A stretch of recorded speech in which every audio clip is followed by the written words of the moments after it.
ನಮಸ್ತೆ ಕರ್ನಾಟಕ. ಎಲ್ಲರಿಗೂ ಶರಣು ಶರಣಾರ್ಥಿ. ಡಿಜಿಟಲ್ ಬುಕ್ ಕನ್ನಡ ಯೂಟ್ಯೂಬ್ ಚಾನಲ್ಗೆ ಸ್ವಾಗತ ಸುಸ್ವಾಗತ. ಬಾಬಾ ವಾಂಗ ಭವಿಷ್ಯವಾಣಿ ಮತ್ತೆ ವಿಸ್ಫೋಟಗೊಂಡಿದೆ.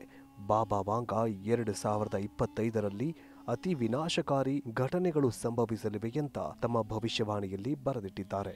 ಹಾಗಾದರೆ ಈ ಬಾಬಾ ವಾಂಗ ಯಾರು?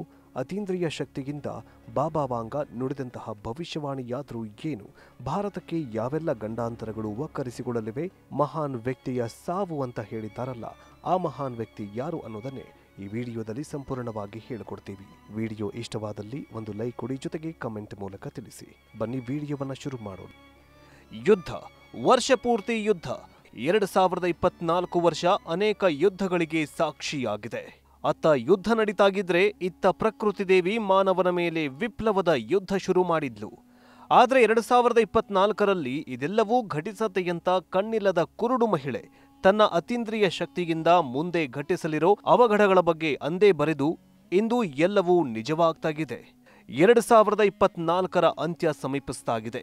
ಯುದ್ಧದಿಂದ ನಲುಗಿರುವ ಭೂಮಿ ಮತ್ತು ಜಾಗತಿಕ ತಾಪಮಾನ ಏರಿಕೆಯಿಂದ ಜರ್ಜರಿತವಾಗಿರುವ ವಿಶ್ವ.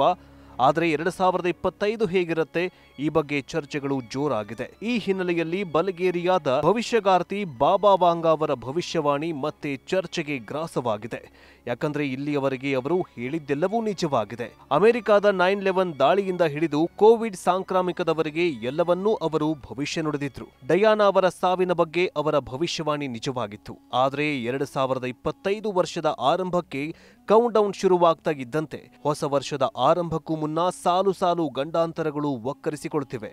ಹೊಸ ವರ್ಷದ ಬಗ್ಗೆ ಬಾಬಾ ವಾಂಗ ಭಯಾನಕ ಭವಿಷ್ಯವನ್ನ ನುಡಿದಿದ್ದಾರೆ. ಈ ಬಗ್ಗೆ ಈಗಾಗಲೇ ಚರ್ಚೆಗಳು ಆರಂಭವಾಗಿದೆ. ಬಾಬಾ ವಾಂಗ ಅವರ ಭವಿಷ್ಯವಾಣಿಯ ಪ್ರಕಾರ ಮುಂಬರೋ ವರ್ಷ ಅಂದ್ರೆ 2025 ವಿನಾಶದ ವರ್ಷವಾಗಲಿದೆಯಂತೆ. 2024ರಿಂದಲೇ ವಿಶ್ವಾದ್ಯಂತ ವಿನಾಶ ಆರಂಭವಾಗಿತ್ತು. ಮುಂಬರೋ ವರ್ಷ ಯುರೋಪ್ನಲ್ಲಿ ಭೀಕರ ಯುದ್ಧ ಸಂಭವಿಸಲಿದ್ದು ಅಪಾರ ಹಾನಿ ಮತ್ತು ಪ್ರಾಣಹಾನಿ ಉಂಟಾಗಲಿದೆ. ಎರಡು ದೇಶಗಳ ನಡುವೆ ಮತ್ತೆ ಯುದ್ಧ ಪ್ರಾರಂಭವಾಗಬಹುದು ಅಂತ ಭವಿಷ್ಯವನ್ನ ನುಡಿದಿದ್ದಾರೆ. ವೈದ್ಯಕೀಯ ವಿಜ್ಞಾನ ಕ್ಷೇತ್ರದಲ್ಲಿ ರಷ್ಯಾ ಮಹತ್ವದ ಸಾಧನೆಯನ್ನ ಮಾಡಿದೆ. ರಷ್ಯಾದ ಆರೋಗ್ಯ ಸಚಿವಾಲಯವು ಕ್ಯಾನ್ಸರ್ ಲಸಿಕೆ ಅಭಿವೃದ್ಧಿಪಡಿಸಿರುವುದಾಗಿ ಘೋಷಿಸಿದ್ದು ತನ್ನ ದೇಶದ ನಾಗರಿಕರಿಗೆ ಉಚಿತವಾಗಿ ಸಿಗಲಿದೆ ಅಂತ ಹೇಳಿಕೊಂಡಿದೆ. ಹೌದು, ಕ್ಯಾನ್ಸರ್ ಲಸಿಕೆ mRNA ಲಸಿಕೆ ತಯಾರಿಸುವಲ್ಲಿ ನಾವು ಯಶಸ್ವಿಯಾಗಿದೆ ಅಂತ ರಷ್ಯಾದ ಆರೋಗ್ಯ ಸಚಿವಾಲಯದ ವಿಕಿರಣಶಾಸ್ತ್ರ ವೈದ್ಯಕೀಯ ಸಂಶೋಧನಾ ಕೇಂದ್ರದ ನಿರ್ದೇಶಕ ಆಂಡ್ರಿ ಕಪ್ರಿನ್ ಮಾಹಿತಿ ನೀಡಿದ್ರು. 2025ರಿಂದಲೇ ರಷ್ಯಾದ ನಾಗರಿಕರಿಗೆ ಈ ಕ್ಯಾನ್ಸರ್ ಲಸಿಕೆಯನ್ನ ಉಚಿತವಾಗಿ ನೀಡಲಾಗುವುದು ಅಂತ ಹೇಳಿರೋ ಆಂಡ್ರೆ, ರಷ್ಯಾದ ಈ ಆವಿಷ್ಕಾರ ಶತಮಾನದ ಅತಿದೊಡ್ಡ ಆವಿಷ್ಕಾರ ಅಂತ ಬಣ್ಣಿಸಿದ್ದಾರೆ. ಅಲ್ಲದೆ ಲಸಿಕೆಯ ಕ್ಲಿನಿಕಲ್ ಪ್ರಯೋಗಗಳು ಇದು ಗಡ್ಡೆಯ ಬೆಳವಣಿಗೆಯನ್ನ ತಡೆಯಲು ಸಹಾಯ ಮಾಡುತ್ತೆ ಅಂತ ತೋರಿಸಿದೆ ಅಂತ ಹೇಳಿದ್ದಾರೆ. ಈ ವರ್ಷಾರಂಭದಲ್ಲೇ ರಷ್ಯಾದ ಅಧ್ಯಕ್ಷ ವ್ಲಾದಿಮಿರ್ ಪುಟಿನ್ ಕ್ಯಾನ್ಸರ್ ಲಸಿಕೆ ತಯಾರಿಸಲು ರಷ್ಯಾ ಬಹಳ ಸಮೀಪದಲ್ಲಿದೆ ಅಂತಲೂ ಕೂಡ ಹೇಳಿದ್ದಾರೆ. ಹಾಗಾದ್ರೆ ಬಾಬಾ ವಾಂಗ ಕ್ಯಾನ್ಸರ್ ಬಗ್ಗೆ ನುಡಿದಿರುವ ಭವಿಷ್ಯ ಏನು ಅಂತ ನೋಡೋದಾದ್ರೆ, ಬಾಬಾ ವಾಂಗ ಜಗತ್ತಿನ ಬಗ್ಗೆ ಹೇಳಿರುವ ಭವಿಷ್ಯವಾಣಿಯಲ್ಲಿ ಇದು ಕೂಡ ಮಹತ್ವದ್ದಾಗಿದೆ.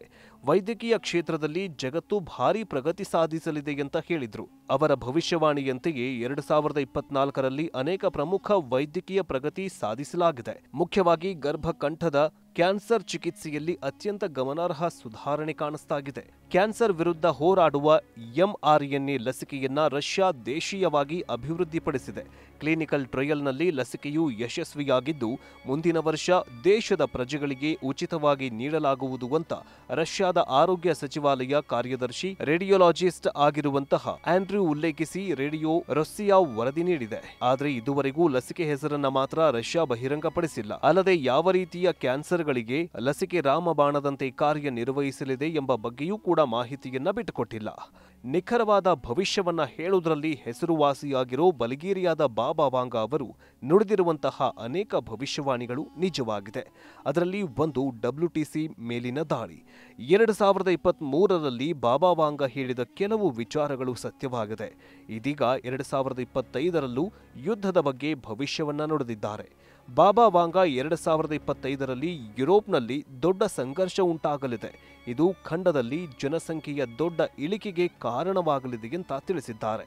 ಇನ್ನು 2028ರಲ್ಲಿ ಮನುಷ್ಯ ಶುಕ್ರ ಗ್ರಹವನ್ನ ನಿರ್ವಹಿಸಲಿದ್ದಾನೆ ಮತ್ತು 5 ವರ್ಷಗಳ ನಂತರ ಅಂದ್ರೆ 2033ರಲ್ಲಿ ಧ್ರುವಗಳಲ್ಲಿನ ಮಂಜುಗಡ್ಡೆಯ ಕರಗುವಿಕೆಯು ಸಮುದ್ರ ಮಟ್ಟವನ್ನ ಗಮನಾರ್ಹವಾಗಿ ಹೆಚ್ಚಿಸಲಿದೆ ಅಂತ ಭವಿಷ್ಯವನ್ನ ನುಡಿದಿದ್ದಾರೆ. ಇನ್ನು ಬಾಬಾ ವಾಂಗ ಭವಿಷ್ಯವಾಣಿಯ ಪ್ರಕಾರ 2025ರಲ್ಲಿ ದೊಡ್ಡ ಅನಾಹುತಗಳು ಸಂಭವಿಸಲಿವೆ. ಇಡೀ ಭೂಮಿಯನ್ನೇ ಸರ್ವನಾಶ ಮಾಡುವ ವಿನಾಶಕ್ಕೆ ನಾಂದಿ ಹಾಡಲಿದೆ. ಮಾನವೀಯ ಮೌಲ್ಯಗಳು ಸಂಪೂರ್ಣವಾಗಿ ನಾಶವಾಗುವ ಸಾಧ್ಯತೆ ಸದ್ಯಕ್ಕೆ ಇಲ್ಲದಿದ್ರೂ ಅದರ ಅಂತ್ಯವನ್ನ ಪ್ರಾರಂಭಿಸುವ ಮುನ್ಸೂಚನೆಯನ್ನ ನೀಡಲಿದೆ ಅಂತ ಉಲ್ಲೇಖ ಮಾಡಿದ್ದಾರೆ. ಇನ್ನು 2025ರಲ್ಲಿ ಅನೇಕ ದುರಂತಗಳು ಸಂಭವಿಸುತ್ತವೆ. ಮನುಕುಲದ ಅವನತಿಗೆ ಕಾರಣವಾಗಲಿದೆ. ಯುರೋಪ್ನಲ್ಲಿ ಆಂತರಿಕ ಕಲಹ, ಭೀಕರ ಯುದ್ಧವೊಂದು ನಡೆಯಲಿದೆ. ಇದರಿಂದ ಯುರೋಪ್ ಖಂಡದಲ್ಲಿ ಜನಸಂಖ್ಯೆಯು ಕುಸಿತವಾಗುತ್ತಾ ಹೋಗುತ್ತದೆ ಅನ್ನೋ ಬಾಬಾ ವಾಂಗ ಭವಿಷ್ಯವನ್ನ ನುಡಿದಿದ್ದಾರೆ. 2024ರಲ್ಲಿ ಜಾಗತಿಕ ಬಿಕ್ಕಟ್ಟು ಉಂಟಾಗಿತ್ತು ಅಂತ ಭವಿಷ್ಯದಲ್ಲಿ ನುಡಿದಿದ್ರು. 2024ರಲ್ಲಿ ಜಾಗತಿಕ ಬಿಕ್ಕಟ್ಟು ಉಂಟಾಗತ್ತೆ ಅಂತ ಭವಿಷ್ಯವನ್ನ ನುಡಿದಿದ್ರು. ಭೌಗೋಳಿಕ ರಾಜಕೀಯ ಉದ್ವಿಗ್ನತೆ, ಆರ್ಥಿಕ ಹಿಂಜರಿತ, ಸಾಲದ ಹೆಚ್ಚಳ ಸೇರಿದಂತೆ ಅನೇಕ ಘಟನೆಗಳು ಅವರ ಭವಿಷ್ಯವಾಣಿಯಂತೆಯೇ ನಡೆದಿವೆ.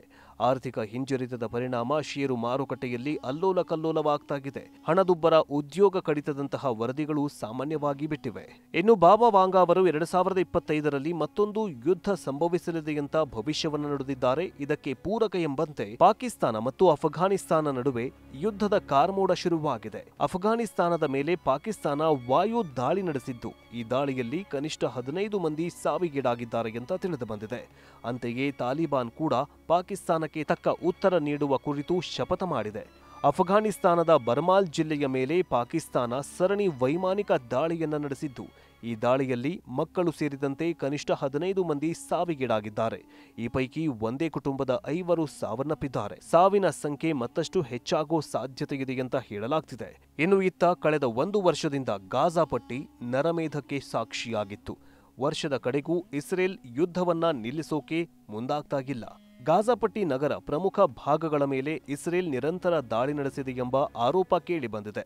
ಅದರಲ್ಲೂ ಇನ್ನೇನು ಈ ಯುದ್ಧಕ್ಕೆ ಬ್ರೇಕ್ ಬಿದ್ದಿದೆಯಂತ ಎಲ್ಲರೂ ಅಂದುಕೊಳ್ಳುವ ಸಮಯದಲ್ಲೇ ಮತ್ತೊಮ್ಮೆ ದಿಢೀರ್ ಬೆಂಕಿ ಭುಗಿಲೆದ್ದಿದೆ. ಹಾಗೆ ಈ ಬಡಿದಾಟದ ಬೆಂಕಿ ಇನ್ನಷ್ಟು ಭಯ ಹುಟ್ಟಿಸಿದೆ. ಗಾಜಾಪಟ್ಟಿ ಪ್ರದೇಶ ಸೇರಿದಂತೆ ಈಗ ಇಸ್ರೇಲ್ ಹಲವು ಕಡೆ ನಿರಂತರ ದಾಳಿ ನಡೆಸಿದೆ ಅನ್ನೋ ಆರೋಪ ಕೇಳಿ ಬಂದಿದೆ. ಹೀಗಾಗಿ ಗಾಜಾಪಟ್ಟಿ ಪ್ರದೇಶದಲ್ಲಿ ಎಲ್ಲವನ್ನೂ ಕಳೆದುಕೊಂಡು ಪರದಾಡ್ತಾ ಇರುವ ಜನರಿಗೆ ಮತ್ತೆ ಆತಂಕ ಶುರುವಾಗಿದೆ. ಅದೇ ರೀತಿ ಉಕ್ರೇನ್ ದೇಶದಲ್ಲಿ ಕೂಡ ಜನರು ಕ್ರಿಸ್ಮಸ್ ಹಬ್ಬ ಆಚರಣೆಗೆ ಸಿದ್ಧರಾಗಿದ್ರು. ಆದರೆ ರಷ್ಯಾ ಸೇನೆ ಹಾರಿಸಿದ ಕ್ಷಿಪಣಿ ಮತ್ತು ಡ್ರೋನ್ಗಳ ದಾಳಿಯ ಪರಿಣಾಮ ಎಲ್ಲ ಇದೀಗ ನಾಶವಾಗಿ ಹೋಗಿದೆ. ಉಕ್ರೇನ್ ವಸತಿ ಪ್ರದೇಶಗಳು ಸೇರಿದಂತೆ ಬೃಹತ್ ಕಟ್ಟಡಗಳು ಇರುವ ಪ್ರದೇಶಗಳಲ್ಲಿ ಭಾರೀ ದೊಡ್ಡ ವಿನಾಶ ಸೃಷ್ಟಿಯಾಗಿದೆ. ಅಂದಹಾಗೆ ರಷ್ಯಾ ಕ್ರಿಸ್ಮಸ್ ಹಬ್ಬದ ದಿನ ಕೂಡ ಯಾವುದೇ ಬಿಡುವು ನೀಡದಂತೆ ದಾಳಿ ಮಾಡ್ತಾಗಿದೆ. ಹೀಗೆ ರಷ್ಯಾ 10ಕ್ಕೂ ಹೆಚ್ಚು ಮಿಸೈಲ್ ಮತ್ತು ಡ್ರೋನ್ಗಳ ಮೂಲಕ ದಾಳಿಯನ್ನ ಮಾಡಿದ ಪರಿಣಾಮ ಉಕ್ರೇನ್ ರಾಜಧಾನಿ ಕೀವ್ ಸೇರಿದಂತೆ ಹಳ್ಳಿಗಳಲ್ಲೂ ರಕ್ತಪಾತ ನಡೆದು ಹೋಗಿದೆ. ಹೀಗಾಗಿ ಉಕ್ರೇನ್ನ ಜನರು ಕ್ರಿಸ್ಮಸ್ ಸಂಭ್ರಮ ಬಿಟ್ಟು ಜೀವ ಉಳಿದ್ರೆ ಸಾಕಪ್ಪ ಅಂತ ದೇವರಲ್ಲಿ ಬೇಡಿಕೊಳ್ಳುತ್ತಿದ್ದಾರೆ. ಶಾಂತಿಯ ಸಂದೇಶ ಸಾರಿದ್ದ ಕ್ರಿಸ್ಮಸ್ ದಿನವನ್ನೇ ಕ್ರಿಸ್ಮಸ್ ದಿನದಂದೇ ಈ ರೀತಿಯ ಘಟನೆ ನಡೆದು ಹೋಗಿದೆ. 2024 ವರ್ಷ ಮುಗಿತಾ ಬಂತು. 2025 ಹೊಸ ವರ್ಷವನ್ನ ಸ್ವಾಗತಿಸಲು ಜಗತ್ತು ಸಜ್ಜಾಗಿದೆ.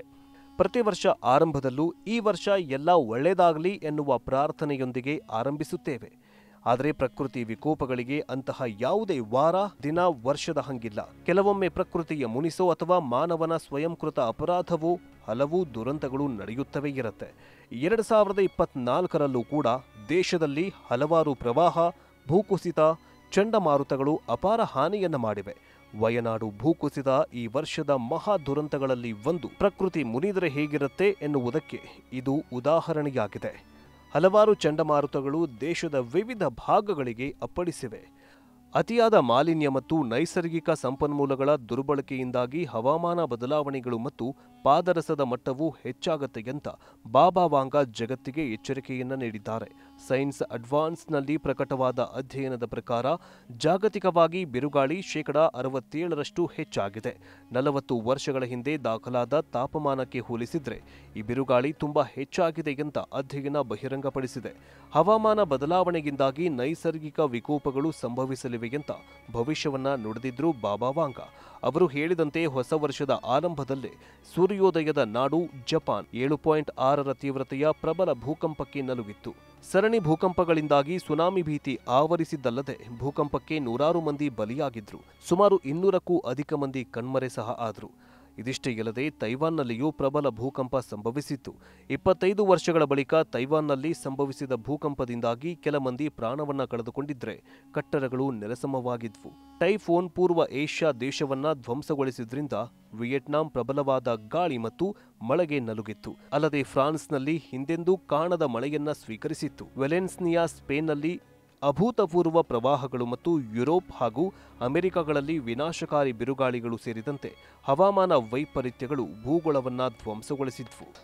ಇನ್ನು ಡಿಜಿಟಲ್ ಕ್ರಾಂತಿ ಮತ್ತು ಕೃತಕ ಬುದ್ಧಿಮತ್ತೆ ಯುಗವು ದಶಕಗಳಷ್ಟು ದೂರದಲ್ಲಿರುವಾಗಲೇ ಮತ್ತು ಆ ಸಮಯದಲ್ಲಿ ಶೇಷವಾವಸ್ಥೆಯಲ್ಲಿದ್ದ ಇಂಟರ್ನೆಟ್ ಮುಂದೊಂದು ದಿನ ಜಗತ್ತನ್ನೇ ಆಳತ್ತೆ ಮತ್ತು ಜನರ ಅಸ್ತ್ರವಾಗಿ ಹೇಗೆ ರೂಪಾಂತರಗೊಳ್ಳುತ್ತೆ ಎಂಬುದರ ಕುರಿತು ಬಾಬಾ ವಾಂಗಾ ಮೊದಲೇ ಗ್ರಹಿಸಿದ್ರು. ಇದೇ ಡಿಜಿಟಲ್ ಕಿಡಿಗೇಡಿಗಳ ಪ್ರಮುಖ ಅಸ್ತ್ರವಾಗಿ ಸೈಬರ್ ದಾಳಿಯನ್ನ ನಡೆಸಲು ಮತ್ತು ಭದ್ರತಾ ಉಲ್ಲಂಘನೆಗೆ ಕಾರಣವಾಗತ್ತೆ ಅಂತ ಬಾಬಾ ವಾಂಗಾ ಅತೀಂದ್ರಿಯ ಭವಿಷ್ಯವನ್ನ ನುಡಿದಿದ್ರು. ಅದು ಕೂಡ ನಿಜವಾಗಿದೆ. ಈ ವರ್ಷ ಟೆಕ್ ದೈತ್ಯ ಕಂಪನಿಗಳಾದ ಆಪಲ್ ಹಾಗೂ ಮೆಟಾ ಸೇರಿದಂತೆ ಅನೇಕ ಕಂಪನಿಗಳು ಭದ್ರತಾ ಉಲ್ಲಂಘನೆಗಳನ್ನು ವರದಿ ಮಾಡಿವೆ. ಟೆಲಿಕಮ್ಯುನಿಕೇಷನ್ ದೈತ್ಯ AT&T ಹಂಚಿಕೊಂಡ ವರದಿಯ ಪ್ರಕಾರ ವೆಬ್ನಲ್ಲಿ ಪತ್ತೆಯಾದ ಡೇಟಾ ಸೆಟ್ 7.6 ಮಿಲಿಯನ್ ಪ್ರಸ್ತುತ ಮತ್ತು 65.4 ಮಿಲಿಯನ್ ಮಾಜಿ ಖಾತೆದಾರರ ಸೂಕ್ಷ್ಮ ಮಾಹಿತಿ ಮತ್ತು ಸಾಮಾಜಿಕ ಭದ್ರತೆ ಸಂಖ್ಯೆಗಳನ್ನು ಬಹಿರಂಗಪಡಿಸಿದೆ ಅಂತ ಹೇಳಿಕೊಂಡಿದೆ. ಇನ್ನು ಸೋವಿಯತ್ ಒಕ್ಕೂಟದ ವಿಘಟನೆ, ರಾಜಕುಮಾರಿ ಡಯಾನಾ ಸಾವು, 2004ರ ಥೈಲ್ಯಾಂಡ್ ಸುನಾಮಿ, ಬರಾಕ್ ಒಬಾಮಾ ಅಧ್ಯಕ್ಷರಾಗಿರುವುದು ಮತ್ತು ಅಮೆರಿಕಾದಲ್ಲಿ 9/11 ಭಯೋತ್ಪಾದಕ ದಾಳಿಗಳು ಸೇರಿದಂತೆ ಅನೇಕ ಭವಿಷ್ಯವಾಣಿಗಳನ್ನು ಬಾಬಾ ವಾಂಗಾ ನುಡಿದಿದ್ರು. ಅದು ನಂತರ ನಿಜವಾಯಿತು ಅಂತ ಸಾಬೀತಾಗಿದೆ. ಈಗ ಬಾಬಾ ವಾಂಗಾ 2025ರ ಬಗ್ಗೆ ಹೇಳಿರುವ ಭವಿಷ್ಯವಾಣಿ ಎಲ್ಲರ ನಿದ್ದೆಗೆಡಿಸಿದೆ. ಬಾಬಾ ವಾಂಗಾ ಅವರು 2025ರಲ್ಲಿ ಯುರೋಪ್ನಲ್ಲಿ ದುರಂತ ಸಂಘರ್ಷ ಪ್ರಾರಂಭವಾಗಲಿದ್ದು ಇದು ಎಲ್ಲೆಡೆ ಭಾರೀ ವಿನಾಶವನ್ನ ಉಂಟು ಮಾಡತ್ತೆ ಅಂತ ಭವಿಷ್ಯ ನುಡಿದಿದ್ದಾರೆ. ಈ ಕಾರಣದಿಂದಾಗಿ ಹೆಚ್ಚಿನ ಜನಸಂಖ್ಯೆಯ ಖಂಡದ ಮೇಲೆ ತೀವ್ರ ಪರಿಣಾಮ ಬೀರಲಿದೆ. ಯುರೋಪ್ನ ಜನಸಂಖ್ಯೆಯು ಗಮನಾರ್ಹವಾಗಿ ಕಡಿಮೆಯಾಗಲಿದೆ. ಅಂತಹ ಪರಿಸ್ಥಿತಿಯಲ್ಲಿ ಮುಂಬರುವ ದಿನಗಳಲ್ಲಿ ಜಗತ್ತು ಅವನತಿಯತ್ತ ಸಾಗಬಹುದು ಅಂತ ತಿಳಿಸಿದ್ದಾರೆ.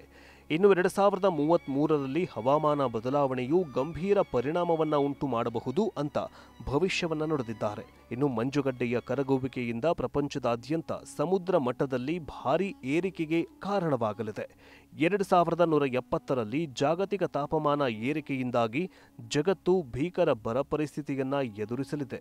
ಈ ಪರಿಸ್ಥಿತಿಯು ಭವಿಷ್ಯದಲ್ಲಿ ಗಂಭೀರವಾಗುತ್ತೆ ಮತ್ತು ಭೂಮಿಯು 3797ರಲ್ಲಿ ನಾಶವಾಗಬಹುದು ಅಂತ ಬಾಬಾ ವಾಂಗಾ ಭವಿಷ್ಯವನ್ನು ನುಡಿದಿದ್ದಾರೆ. ಇನ್ನು ರಾಜಕೀಯವಾಗಿ ಬಾಬಾ ವಾಂಗಾ ಭವಿಷ್ಯವೇನು ಅಂತ ನೋಡೋದಾದ್ರೆ 2076ಕ್ಕೆ ವಿಶ್ವಾದ್ಯಂತ ಕಮ್ಯುನಿಸಂ ಆಡಳಿತ ಮರುಕಳಿಸುತ್ತೆ ಅಂತ ಸೂಚಿಸಿದ್ದಾರೆ. ಇನ್ನು 2130ರಲ್ಲಿ ಮನುಷ್ಯ ಏಲಿಯನ್ಸ್ಗಳೊಂದಿಗೆ ಸಂಪರ್ಕ, 2170ರಲ್ಲಿ ಜಾಗತಿಕ ಬರ, 3005ರಲ್ಲಿ ಮಂಗಳನ ಮೇಲೆ ಯುದ್ಧ, 3797ರಲ್ಲಿ ಭೂಮಿಯ ನಾಶವನ್ನ ಬಾಬಾ ವಾಂಗಾ ತಮ್ಮ ಭವಿಷ್ಯವಾಣಿಯಲ್ಲಿ ಉಲ್ಲೇಖ ಮಾಡಿದ್ದಾರೆ.